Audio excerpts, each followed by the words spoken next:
De Profundis, por Márcio Nai. Caro Bose, nota de rodapé. Apelido de Lord Alfred Douglas, poeta e tradutor britânico. Fim da nota. Após longa e infrutífera espera, tomei a resolução de lhe escrever, tanto em seu benefício como o meu, pois não gostaria de pensar que passei 2 longos anos de encarceramento sem receber uma única linha sua. Tampouco notícia ou mensagem alguma, exceto tais que me causassem aflição.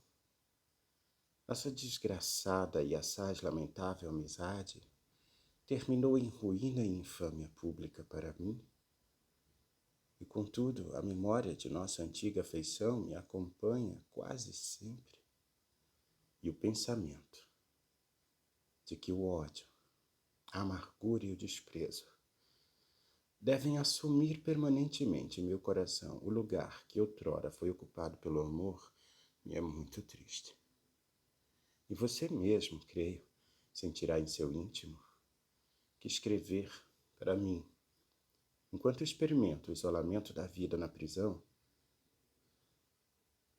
é melhor do que publicar minhas cartas sem minha permissão ou me dedicar poemas que não pedi, ainda que o mundo nada venha a saber sobre, seja lá que palavras de pesar ou paixão, remorso ou indiferença você possa decidir enviar-me como resposta ou súplica.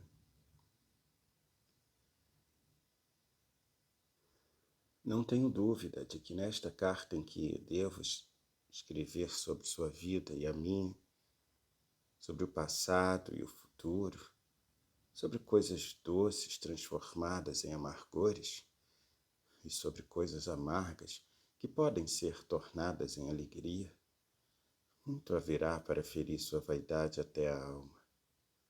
Se assim for, leia a carta de novo e depois a releia outra vez, até que ela ponha fim à sua vaidade. Se encontrar nela algo que lhe dê a sensação de ter sido injustamente acusado, lembre-se de que a pessoa deve ser grata por haver alguma falta pela qual possa ser injustamente acusada. Se houver uma única passagem que traga lágrimas aos seus olhos, chore como choramos na prisão, onde o dia, não menos que a noite, é reservado para lágrimas. É a única coisa que pode salvá-lo. Se fosse queixar a sua mãe, como fez, com referência ao desprezo que mostrei por você em minha carta a Rob, de modo que ela possa lisonjeá-lo e confortá-lo, restituindo-lhe sua autocomplacência ou presunção, estará completamente perdido.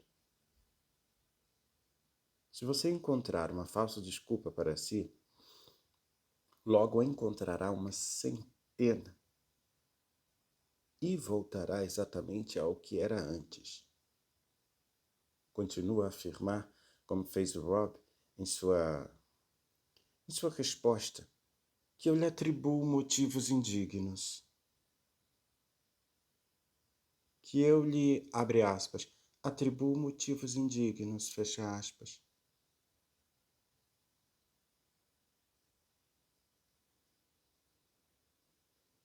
Que eu, abre aspas, lhe atribuo motivos indignos, fecha aspas. Ah, você não tinha motivos na vida. Tinha apetites meramente. O motivo é um objetivo intelectual.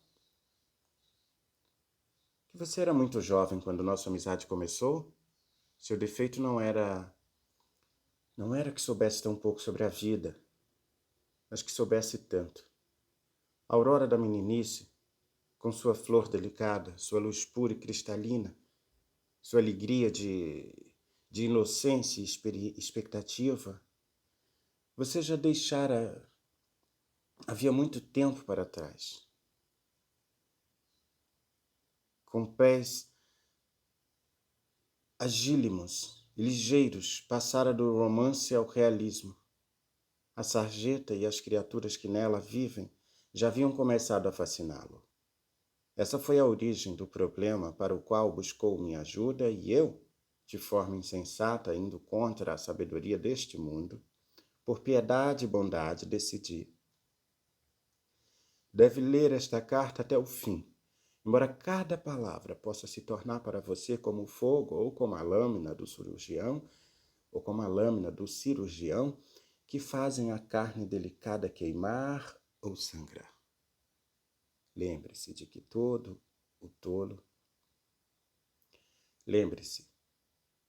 tolo aos olhos dos deuses e o tolo aos olhos do homem são muito diferentes. Alguém que ignore inteiramente os modos da arte em sua revelação ou disposição do pensamento em seu progresso, a pomba do verso latino, a música mais rica do grego e suas tantas vogais, a escultura toscana ou a canção elisabetana, mesmo este pode estar cheio da mais doce sabedoria. O verdadeiro tolo, vítima de mofo ou estorvo dos deuses, é aquele que não conhece a si mesmo. Fui um deles por muito tempo. Você tem sido um por muito tempo.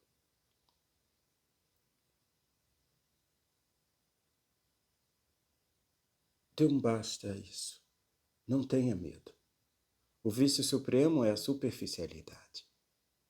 Tudo quanto é percebido está correto.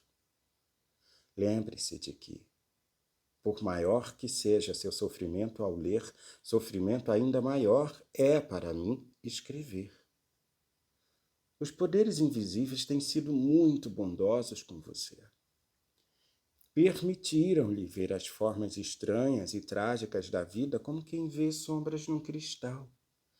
A cabeça de Medusa, que transforma homens vivos em pedra, a você foi concedido olhar para ela apenas por um espelho.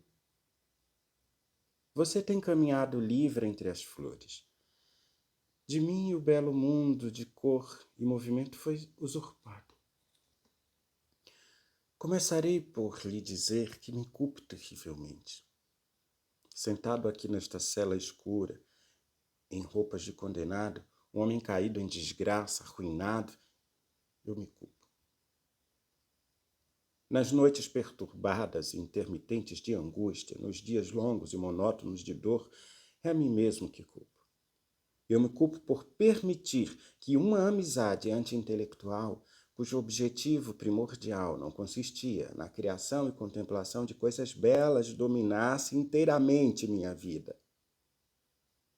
Desde o primeiro instante houve um abismo grande demais entre nós. Você fora indolente em seu colégio, pior do que indolente em sua universidade. Não se deu conta de que um artista, e sobretudo um artista como eu, ou seja, cuja qualidade do trabalho depende da intensidade da personalidade, exige para o desenvolvimento de sua arte a companhia de ideias e ambiente intelectual, tranquilidade, paz e solidão. Você admirava meu trabalho quando estava finalizado. Apreciava os êxitos brilhantes de minhas primeiras noites e os banquetes brilhantes que se seguiam. Você sentia orgulho, e muito naturalmente, de ser amigo íntimo de um artista tão distinto, mas era incapaz de compreender condições exigidas para a produção do trabalho artístico.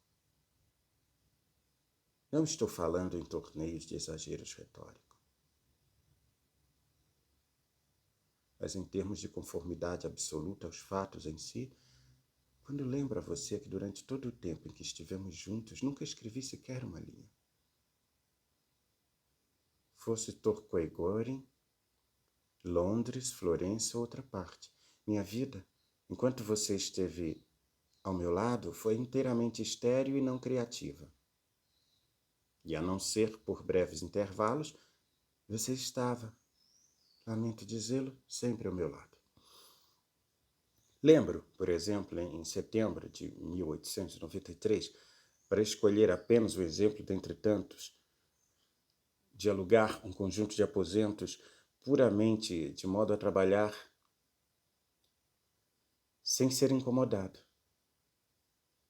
Uma vez que eu faltara meu contrato com John Harry, para quem prometera escrever uma peça e que me pressionava no assunto.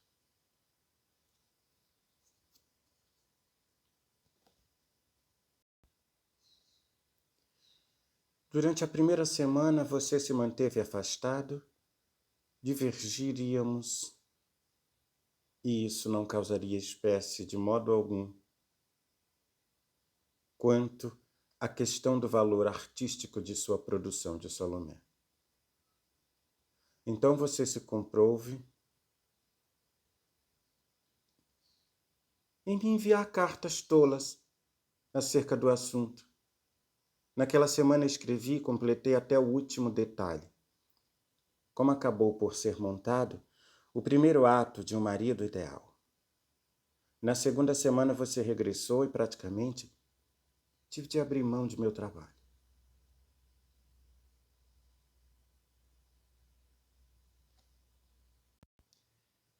Eu chegava a St. James todas as manhãs às 11h30, e de modo a ter oportunidade de pensar e escrever sem a interrupção inerente à minha própria casa, por mais tranquila e pacífica que essa casa estivesse. Mas a tentativa era em vão. Ao meio-dia você chegava em seu carro e ficava por lá, fumando seus cigarros e tagarelando até 1h30. Quando eu tinha de levá-lo para almoçar no Café Royal ou no Berkeley. O almoço e suas bebidas se estendiam em geral até às 3h30. Por 1 hora você se recolhia no White's. Na hora do chá, tornava a aparecer e permanecia até chegar o momento de se vestir para o jantar. Jantava comigo no Savoy ou em Tite Street. 3. Nota de rodapé. Endereço da residência de Wilde. Fim da nota de rodapé. Via, de regra, não nos separávamos, senão após a meia-noite, uma vez que a ceia no Willis tinha de encerrar o dia encantador. Essa foi minha vida durante esses 3 meses. Todos os dias, a não ser durante os 4 em que você esteve no estrangeiro. Então, é claro, tive de ir a Calais para buscá-lo. Para alguém de minha natureza, meu temperamento, essa era uma posição ao mesmo tempo grotesca e trágica. Você, sem dúvida, deve se dar conta disso agora. Deve enxergar agora que sua incapacidade de ficar sozinho, sua natureza tão exigente na reivindicação persistente da atenção e do tempo dos outros, sua falta de qualquer capacidade de concentração intelectual prolongada. O desafortunado acidente, pois gosto de pensar que nada era além disso, de que ainda não tinha sido capaz de adquirir o temperamento de Oxford nas questões intelectuais, de nunca, quero dizer, ter sido alguém capaz de lidar graciosamente com as ideias, mas que chegara meramente à violência da opinião. Que todas essas coisas, combinadas ao fato de que seus desejos e interesses estavam na vida, não na arte, foram tão destrutivas para seu progresso na cultura quanto foram para meu trabalho enquanto artista. Quando comparo minha amizade com você, a minha amizade com homens ainda mais jovens, como os John Gray,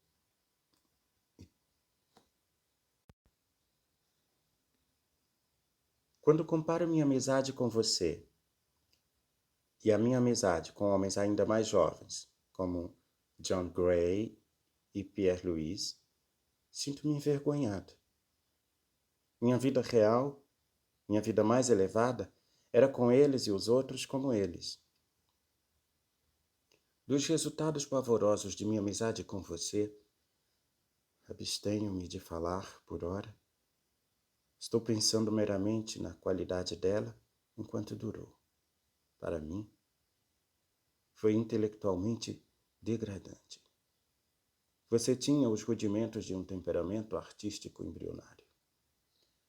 Mas vinha conhecê-lo tarde demais ou cedo demais. Não sei qual dos dois. Quando você estava longe, eu estava bem.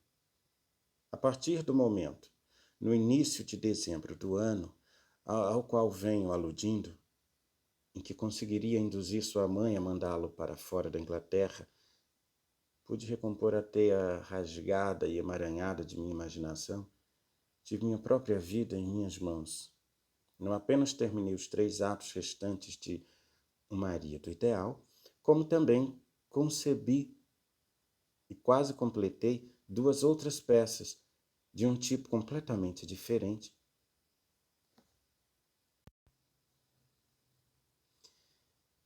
A tragédia florentina e La Sainte-Courtisane, quando subitamente, sem avisar e sem ser bem-vindo, e em circunstâncias fatais para minha felicidade, você voltou. As 2 obras, então ainda imperfeitas, fui incapaz de retomar. O estado de espírito que as criou, nunca fui capaz de recuperar. Você mesmo, tendo publicado um livro de poesia, será capaz de reconhecer a verdade de tudo que eu disse aqui. Sendo ou não capaz, o fato permanece como uma hedionda verdade no coração de nossa amizade. Enquanto esteve comigo, você foi a ruína absoluta de minha arte, e por permitir que se interpusesse constantemente entre mim e a arte, enche-me de vergonha e culpa do mais alto grau. Você era incapaz de saber, você era incapaz de compreender, você era incapaz de apreciar. Eu não tinha o menor direito de esperar isso de sua parte. Seus interesses estavam meramente em seus almoços e humores. Seus desejos restringiam-se aos divertimentos, aos prazeres comuns ou não tão comuns. Eles consistiam naquilo de que seu temperamento necessitava, ou julgava necessitar no momento. Eu deveria ter interditado sua entrada em minha casa e meus aposentos, a não ser quando especificamente convidado. Eu me culpo sem reservar por minha fraqueza.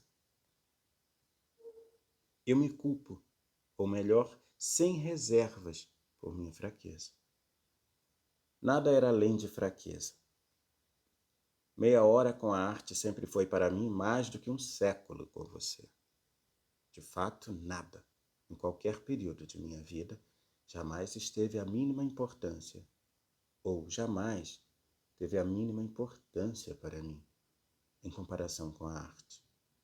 Mas no caso de um artista, a fraqueza é, para dizer o mínimo, um crime, pois é a fraqueza que paralisa a imaginação. Eu me culpo por ter lhe permitido levar-me à mais completa e ignominiosa ruína financeira. Lembro-me de certa manhã, no início de outubro de 1892, sentado sob um bosque amarelado,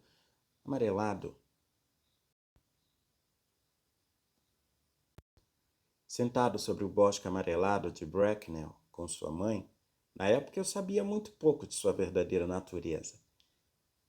Eu ficara de um sábado à segunda com você em Oxford. Você ficara comigo em Cromwell por 10 dias e jogara golfe. A conversa recaiu sobre vocês e sua mãe começou a me falar sobre seu caráter. Contou-me de suas 2 principais falhas: sua vaidade e o fato de ser, nas palavras dela, abre aspas, todo atrapalhado com dinheiro, fecha aspas. Recordo nitidamente como ri. Eu não fazia ideia de que a primeira me conduziria à prisão e a segunda à falência. Eu achava que a vaidade era uma espécie de flor graciosa a ser usada por um jovem. Além de extravagância, as virtudes da prudência e da parcimônia não faziam parte de minha própria natureza e estirpe. Mas, antes que nossa amizade completasse um mês, comecei a perceber o que sua mãe de fato quisera dizer. Sua insistência numa vida de dissipação impensada, seus pedidos incessantes de dinheiro, sua alegação de que todos os seus prazeres deveriam ser bancados por mim, eu estando ou não com você, levaram-me, após algum tempo, a graves dificuldades financeiras. E o que tornava a extravagância para mim em todo caso, tão monotamente desinteressante, à medida que suas mãos persistentes se agarravam com cada vez mais força minha. Retomando aqui. Sua insistência numa vida de dissipação impensada. Seus pedidos incessantes de dinheiro. Sua alegação de que todos os seus prazeres deveriam ser bancados por mim, eu estando ou não com você, levaram-me após algum tempo a graves dificuldades financeiras. E o que tornava a extravagância para mim, em todo caso, tão monotamente desinteressante, à medida que suas mãos persistentes se agarravam com cada vez mais força à minha vida, era o dinheiro, na verdade, ser gasto em pouco mais do que nos prazeres da comida e da bebida e em coisas do gênero. De vez em quando é uma alegria ver a mesa vermelha de vinho e rosas, mas você ultrapassava todo o gosto e temperança, exigia sem polidez e recebia sem agradecer. Começou a se achar o detentor de uma espécie de direito de viver às minhas custas e num luxo profuso ao apetite ou ao qual fora acostumado, e que por esse mesmo motivo tornava seus apetites ainda mais veementes e, no fim, se perdia dinheiro apostando em algum cassino de Argel, simplesmente telegrafava na manhã seguinte para mim em Londres, de maneira que eu depositasse a soma de suas perdas em sua conta bancária, e não dedicava à questão mais um pensamento sequer, do tipo que fosse. Quando lhe digo que entre o outubro de 1892 e a data de meu encarceramento, quando lhe digo que entre o outono de 1892 e a data de meu encarceramento, despendi com você e por você mais de 5.000 libras em dinheiro vivo, sem mencionar as contas que deixei por pagar. Deve fazer alguma ideia do tipo de vida em que insistia? Acha que exagero? E os gastos normais com você durante qualquer dia normal em Londres, incluindo a refeição do dia, um jantar, ceia, entretenimento, charretes e tudo mais, ia de 12 a 20 libras. E os gastos da semana eram naturalmente proporcionais e iam de 80 a 130 libras. Para nossos 3 meses em Goring, meus gastos, aluguel, incluso, é claro, foram de 1.340 libras. Um a um, junto ao síndico de falência, tive de repassar cada item em minha vida. Foi horrível.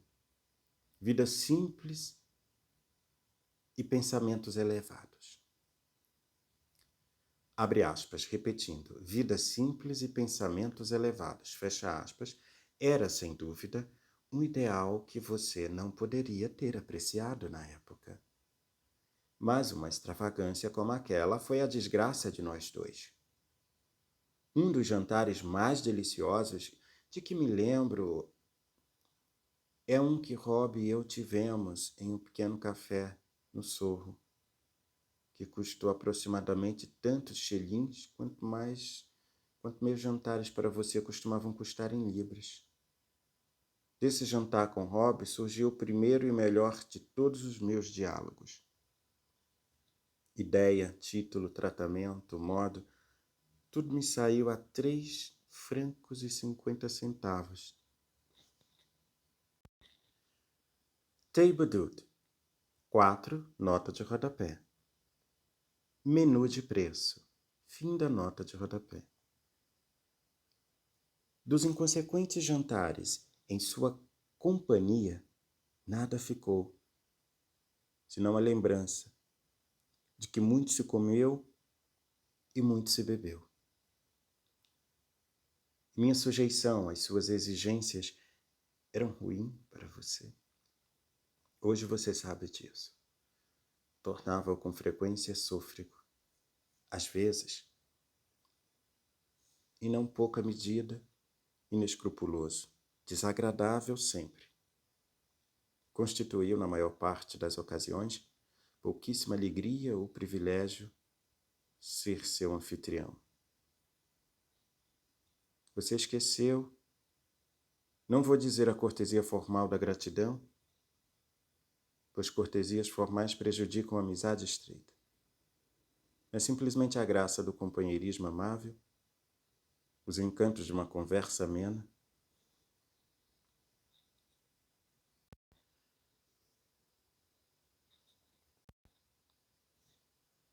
Esse terquio psilan concours, nota de rodapé, algo belo e encantador, fim da nota de rodapé. Como os gregos o chamavam. E todos esses gentis humanismos que tornam a vida agradável e são um acompanhamento para a vida, como a música pode ser, mantendo as coisas afinadas e enchendo de melodia os lugares austeros ou silentes. E ainda que possa lhe parecer estranho que uma pessoa, na terrível posição em que me encontro, veja alguma diferença entre uma desgraça e outra, mesmo assim, francamente admito que a insensatez de esbanjar todo aquele dinheiro com você e permitir que dilapidasse minha fortuna em detrimento de si próprio, assim como de mim mesmo, a mim ocasiona, e aos meus olhos, uma nota de dissipação comum à falência e deixa-me duplamente envergonhado. Fui feito para outras coisas. Porém, mais do que tudo, eu me culpo por toda a degradação ética em que lhe permiti me lançar. A base do caráter é a força de vontade, e a minha força de vontade ficou absolutamente sujeita à sua. Ficou absolutamente sujeitada à sua. Parece uma coisa grotesca de dizer, mas nem por isso é menos verdadeira. Essas cenas constantes que lhe pareciam ser quase fisicamente necessárias, nas quais sua mente e seu corpo ficavam cada vez mais distorcidos e você tornava uma coisa tão terrível de olhar quanto de escutar. Essa pavorosa mania que herdou de seu pai, a mania de descrever cartas revoltantes e odiosas, sua total falta do menor controle de suas próprias emoções, como demonstrado em suas prolongadas e ressentidas disposições de silêncio amuado, tanto quanto em seus assédios ou seus acessos súbitos de fúria quase epiléptica. Todas essas coisas em referência às quais uma de minhas cartas, você deixada para trás no Savoy ou em algum outro hotel, e desse modo apresentada em tribunal pelo advogado de seu pai, continha um apelo não destruído de compaixão, ou destituído de compaixão. Fosse você capaz na época de reconhecer compaixão ou os elementos que a expressam, isso tudo, repito, foi a origem, a causa de minha sujeição fatal a você, em suas exigências de dia a dia maiores. Você esgotou minha paciência. Foi um triunfo da natureza menor sobre a maior. Um desses casos da tirania do fraco sobre o forte, em que algum lugar, numa de minhas peças, descrevo como sendo, abre aspas, a única tirania que perdura, fecha aspas. E foi inevitável. Em toda a relação de vida com os outros, a pessoa tem de encontrar um moyen de vivre, nota de rodapé, meio de vida, fim da nota de rodapé. No seu caso, era necessário ceder a você ou ceder a você. Não havia alternativa. Em nome da profunda, ainda que imprópria afeição que eu sentia, em nome de uma grande piedade por seu destemperamento, por seu destempero e suas falhas de temperamento, em nome de minha proverbial indolência céltica, em nome de uma versão artística às cenas vulgares e palavras feias, em nome dessa incapacidade com que na época eu me caracterizava de suportar ressentimento do tipo que fosse, em nome de meu repúdio a ver a vida tornada em algo amargo e desagradável, pelo que para mim, com os meus olhos definitivamente fixos em outras coisas, pareciam ser meras ninharias, insignificantes demais, para merecer mais do que um pensamento ou interesse momentâneo. Em nome dessas razões, por mais simples que possam parecer, sempre cedi a você. Como resultado natural, suas reivindicações, seus esforços de dominação, suas exigências foram ficando cada vez mais irracionais. Seu motivo mais mesquinho, seu apetite mais baixo, sua paixão mais ordinária, tornaram-se para você leis pelas quais a vida de outros devia ser sempre guiada e pelas quais, se necessário, ela deveria, sem o menor escrúpulo, ser sacrificada. Sabendo que por meio de uma cena você sempre podia fazer as coisas serem do seu jeito, nada mais natural que dessa forma procedesse. Quase inconscientemente, não tenho dúvida, a todos os excessos de violência vulgar. No fim, você não sabia para que meta corria, ou com que objetivo em vista.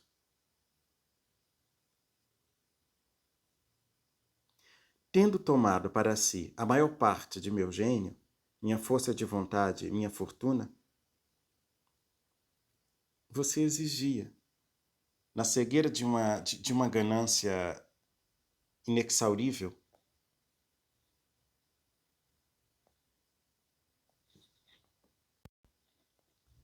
toda a minha existência. E você a tomou. No momento da mais suprema e trágica circunstância crítica de minha vida, pouco antes de meu lamentável passo rumo à minha atitude absurda, de um lado estava seu pai, atacando-me com odiosos cartões deixados em meu clube, de outro você, atacando-me com cartas não mero descartáveis. A carta sua que recebi na manhã do dia seguinte em que lhe permiti levar-me à central da polícia para dar entrada naquela ridícula ordem de prisão contra seu pai foi uma das piores que já escreveu, e pelo motivo mais vergonhoso. Entre um e outro perdi a cabeça. Meu juízo me abandonou. O terror tomou seu lugar. Não vi escapatória possível, devo dizer com franqueza, de nenhum dos dois. Cegamente cambaleei como um boi para o matadouro. Cometeram um equívoco psicológico gigantesco. Eu sempre achara que ceder a você nas pequenas coisas nada significava, que quando um grande momento chegasse poderia reafirmar por conta própria, por minha força de vontade, em sua natural superioridade. Não foi assim. No grande momento, minha força de vontade me faltou completamente. Na vida não existe fato de algo grande ou pequeno. Todas as coisas são de igual valor e igual tamanho. Meu hábito, devido sobretudo à indiferenciação ou à indiferença, no início de ceder a você em tudo, havia se tornado imperceptivelmente uma parte real de minha natureza. Sem que eu notasse, Ele havia estereotipado meu temperamento num estado de espírito permanente e fatal. Eis por quê. No sutil epílogo da primeira edição de seus ensaios, Pater diz que o fracasso é criar hábitos. Pater diz que, abre aspas, o fracasso é criar hábitos, fecha aspas. Quando disse isso, as enfadonhas pessoas de Oxford julgaram a frase uma mera inversão deliberada daquele razoavelmente fastidioso texto aristotélico sobre a ética. Mas há uma admirável e uma terrível verdade oculta aí. Eu lhe permitira sugar a força de meu caráter, e para mim a formação de um hábito se apavora não o mero fracasso, ou se provara não o mero fracasso, mas a ruína. Eticamente você fora ainda mais destrutivo para mim do que artisticamente. Uma vez concedida a ordem de prisão, o rumo de tudo foi determinado, é claro, por sua vontade. Em um momento em que eu deveria ter ficado em Londres, recebendo aconselhamento ajuizado e refletindo calmamente sobre a armadilha de onda em que me permitira ser capturado, um pega-trouxa, como seu pai a chama até hoje. Você insistiu em que eu levasse a Monte Carlo dentre todos os lugares revoltantes deste mundo de Deus, para que durante o dia todo e a noite toda pudesse jogar enquanto o cassino permanecesse aberto. Quanto a mim, o cabará não exercendo para mim o menor encanto. Quanto a mim, o cabará não exercendo para mim o menor encanto, fui deixado a sós comigo mesmo. Você se recusava a discutir até mesmo por 5 minutos a posição em que você e seu pai haviam me deixado. Minha função era apenas pagar suas despesas de hotel e suas perdas. A mais ligeira alusão, a aprovação de que aguardava, era vista como um aborrecimento. Uma nova marca de champanhe, uma nova marca de champanhe que nos fora recomendada, lhe despertava mais interesse. Por ocasião de nosso regresso a Londres, aqueles dentre meus amigos que realmente desejavam meu bem-estar imploravam que eu fosse para o estrangeiro e fugisse de um julgamento insuportável. Você lhes imputou motivos mesquinhos por me aconselhar nesse sentido e a covardia de minha parte em lhes dar ouvidos. Forçou-me a ficar onde estava para enfrentá-lo, se possível, no banco das testemunhas, por absurdos e tolos perjúrios. No fim, é claro, fui preso. Seu pai se tornou o herói do momento. Mas até do que apenas o herói do momento. Sua família agora, bastante estranhamente, figura entre os imortais. Com o resultado grotesco é que, por assim dizer, um elemento gótico da história e faz de Clio a menos séria dentre todas as musas. Seu pai viverá para sempre entre os pais bondosos e de mente pura dos panfletos ministrados nas escolas dominicais.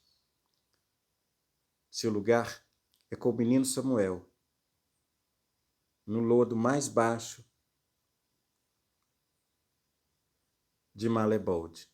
Fico eu,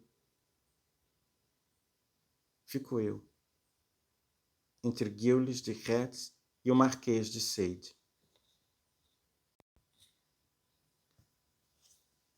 Repetindo, no fim, é claro, fui preso e seu pai se tornou o herói do momento. Mas até do que apenas o herói do momento.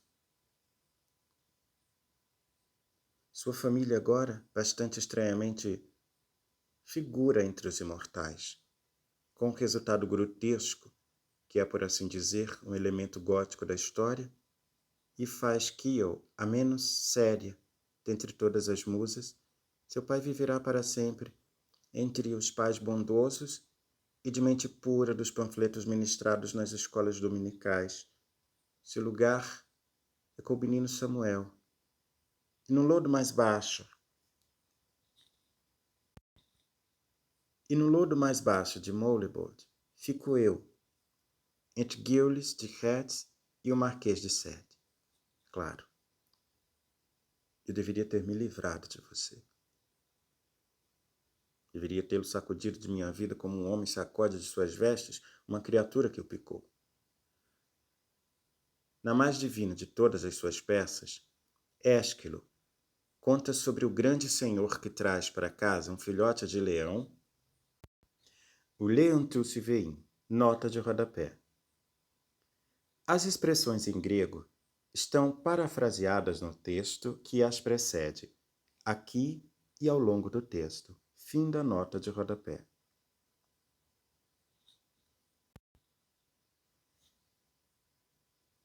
E o adora, pois ele atende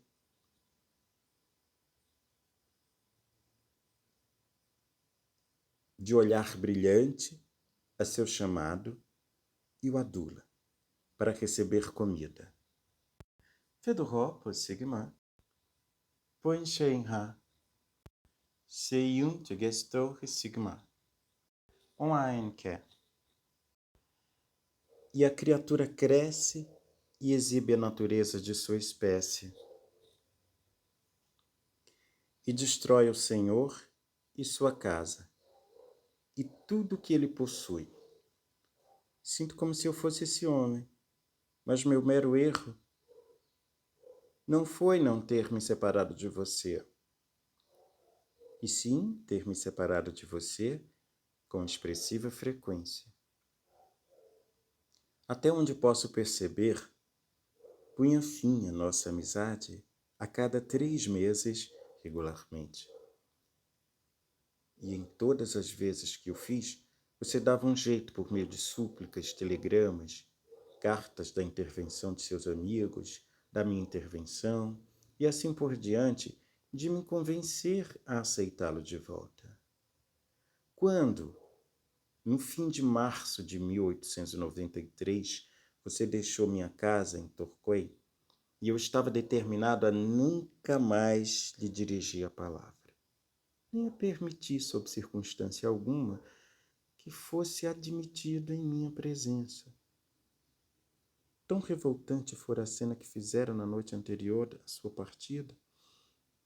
Você escreveu, telegrafou de Bristol para implorar que eu o perdoasse e que nos encontrássemos. Seu tutor, que ficara para trás, afirmou achar que você, às vezes, era totalmente irresponsável nas coisas que fazia e dizia, e que a maioria dos homens de Madeleine era de mesma opinião. Consenti em encontrá-lo e, é claro, perdoei. A caminho da cidade, você me implorou que o levasse ao Savoy. Essa foi, na verdade, uma visita fatal para mim. 3 meses depois, em junho, estávamos em Goring. Alguns amigos seus de Oxford vieram se hospedar conosco de sábado a segunda. Na manhã do dia em que eles foram embora, você fez uma cena tão pavorosa, tão aflitiva, que eu disse que deveríamos nos separar. Lembro-me muito bem de estar no liso campo de croquet.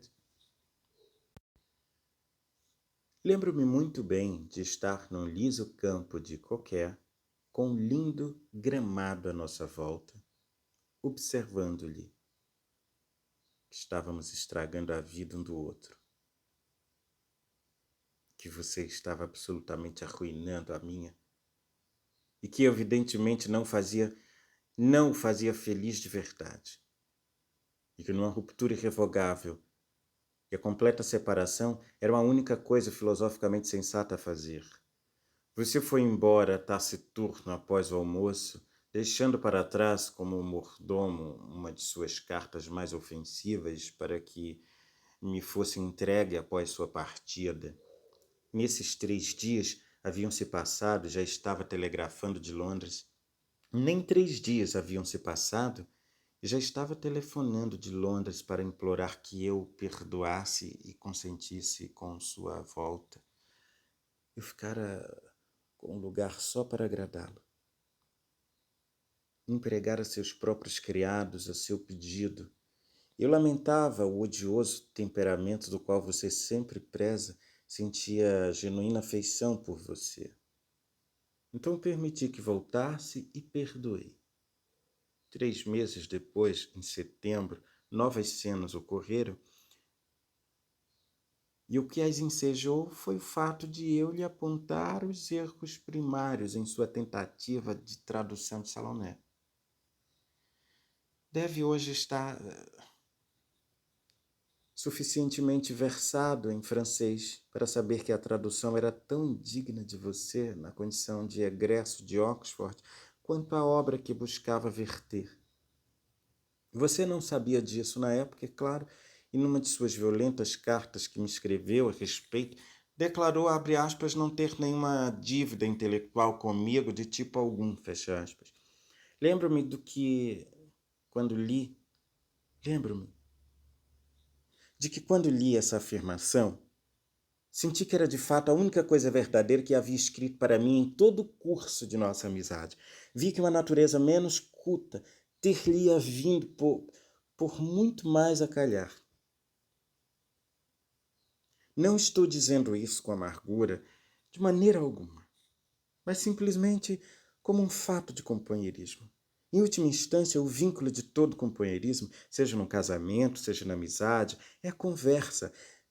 E a conversa deve ter uma base comum entre duas pessoas de cultura amplamente diferente. A única base comum possível é o nível mais baixo. O trivial no pensamento e na ação é encantador. Fiz disso a pedra angular de uma filosofia muito brilhante expressa em peças e paradoxos. Mas a frivolidade e o desatino de nossa vida foram ficando cada vez mais cansativos para mim. Era apenas na lama que nos encontrávamos, e por mais terrivelmente fascinante que fosse o único tópico em torno do qual sua vida, sua conversa invariavelmente girava, ainda assim, ao final, ele se tornava para mim bastante monótono. Eu ficava entediado até a morte com ele. Eu aceitava, como aceitava sua paixão pelos music halls, ou sua mania de extravagâncias absurdas na comida e na bebida, ou quaisquer outras que suas características menos atraentes aos meus olhos, como uma coisa que, em outras palavras, a pessoa simplesmente tem de atuar por parte do elevado preço que se paga por conhecê-lo. Quando após deixar Goring, fui a Dinard por 2 semanas. Você ficou extremamente furioso comigo por não levá-lo junto? E antes de minha partida fez algumas cenas deveras desagradáveis a respeito do assunto no Albemarle Hotel e enviou-me telegramas igualmente desagradáveis para a casa de campo onde eu me hospedava por alguns dias. Lembro-me de ter lhe dito que eu julgava ser seu dever ficar com sua família por um tempo, uma vez que passara toda a temporada longe deles. Mas, na realidade, para ser perfeitamente franco com você, eu não poderia, em nenhuma circunstância, ter permitido que ficasse comigo. Havíamos estado juntos por quase 12 semanas. Eu necessitava repousar e me livrar do peso terrível de sua companhia. Era-me necessário ser um pouco eu mesmo. Era intelectualmente necessário. E desse modo, confesso, vi em sua carta, a qual mencionei, uma ótima oportunidade para encerrar a amizade fatídica que nascera entre nós e encerrá-la sem amargura. Como eu de fato tentara fazer naquela ensolarada manhã de junho, em Goring, 3 meses antes.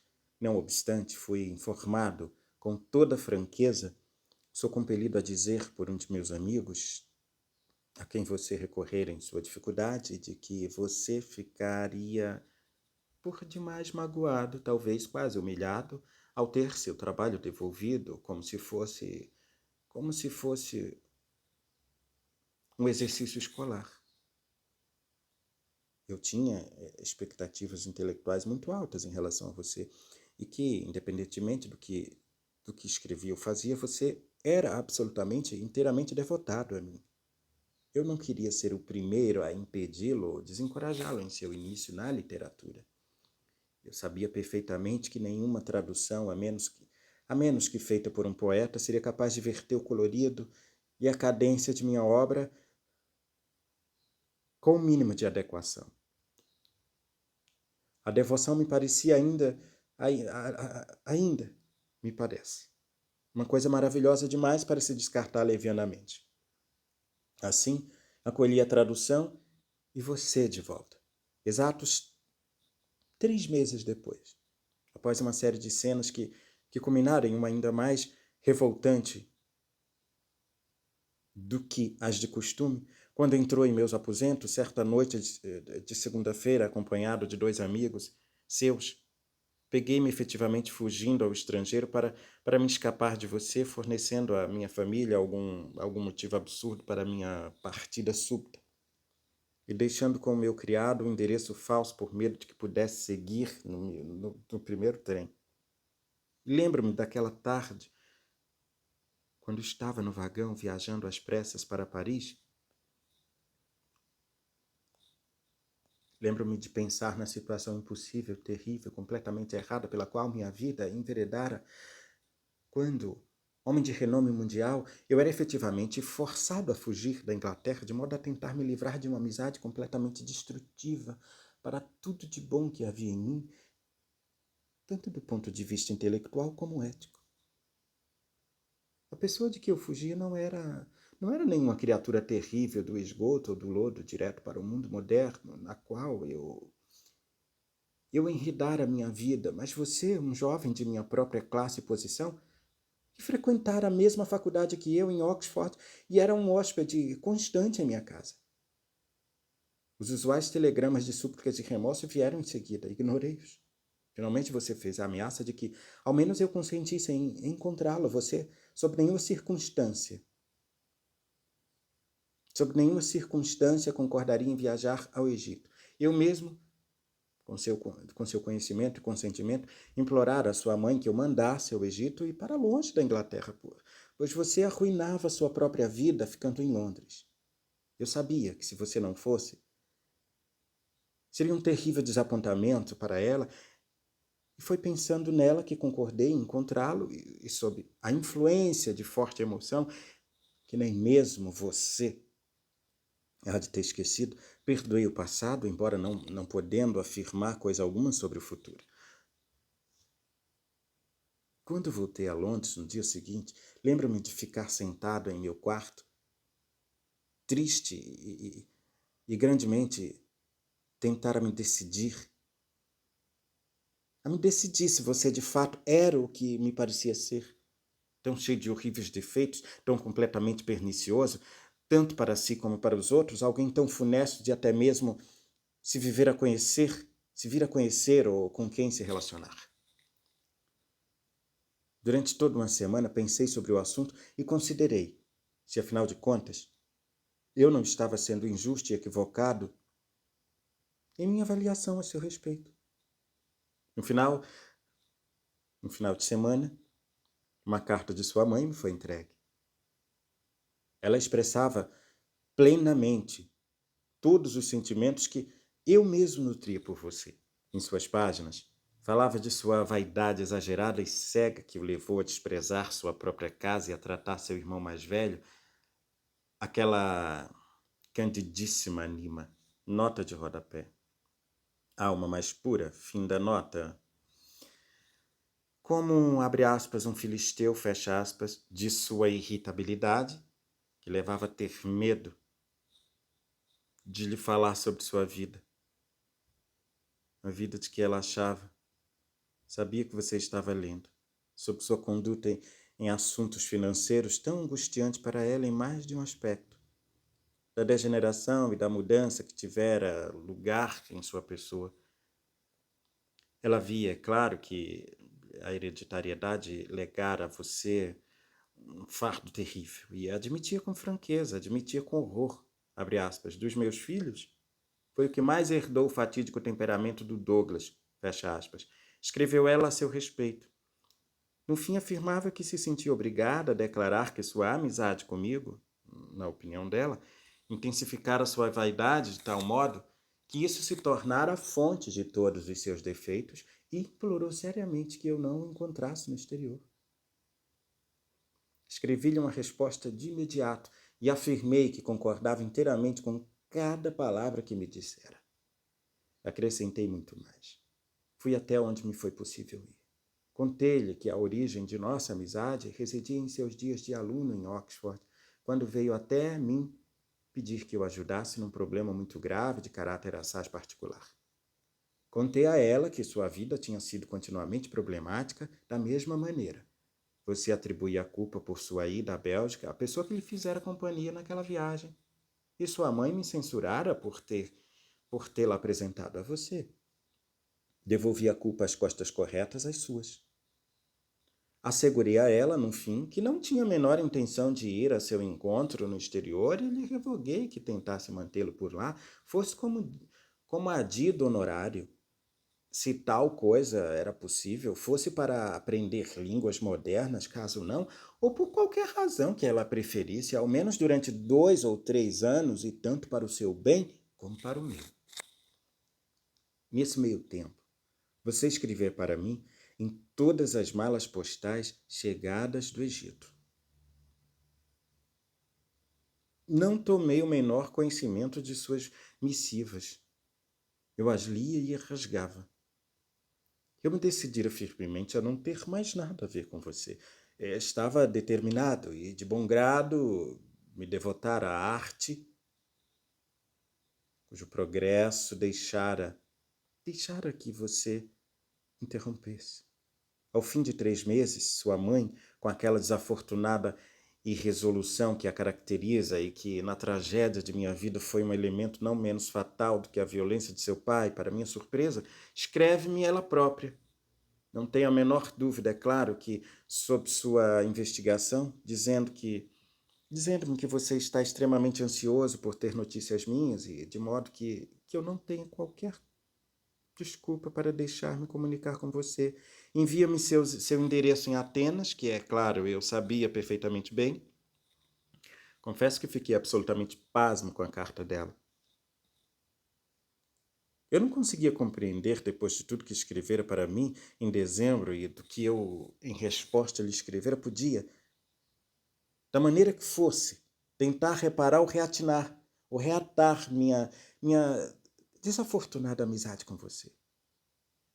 Respondi sua carta, é claro, e mais uma vez, instei a tentar pô-lo em contato com alguma embaixada no estrangeiro, de modo a impedir seu regresso à Inglaterra, mas não lhe escrevi. Tampouco tomei conhecimento de seus telegramas do que eu fizera antes que sua mãe me escrevesse. Finalmente, para minha surpresa, você telegrafou para minha esposa, revogando-lhe que usasse sua influência junto a mim para fazer com que eu lhe escrevesse. Nossa amizade sempre foi fonte de aborrecimento para ela. Não apenas porque nunca gostou de você pessoalmente, mas porque via como sua permanente companhia que alterava, e não apenas, ou melhor, e não para melhor. Apesar disso, assim como sempre mostrou a maior polidez e hospitalidade para com você, ela também não foi capaz de aturar a ideia de que eu fosse de algum modo deselegante. Assim lhe parecia qualquer um de meus amigos. Sabia, na verdade, que isso era uma coisa estranha à minha personalidade. A um pedido dela, consenti em escrever. Lembro-me perfeitamente de cada palavra em meu telegrama. Disse-lhe que o tempo curava todas as feridas, mas que ainda por muitos meses eu não queria me corresponder com você, um pouco vê-lo.